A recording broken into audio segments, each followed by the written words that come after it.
piano, lento, veloce. دې څه مطلب دی او دې کې ډېر خلک غلطیږي. پیانو وایي آهسته آهسته په قلاره قلاره، او لینتو وایي سسته، او ویلوچه وایي تیز چټک.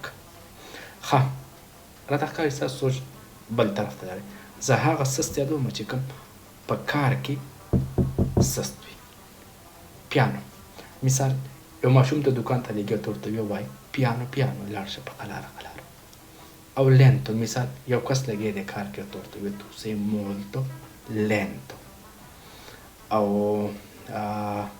veloce مثال یو کس ته ووایي fai questo lavoro veloce. veloce وایي تیزته، او fai verb fare io faccio tu fai lui fa fai questo lavoro veloce.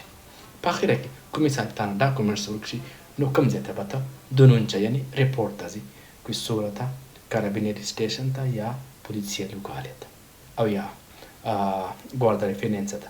په کومنټ کې راته جواب ضرور ولیکئ. مهربان.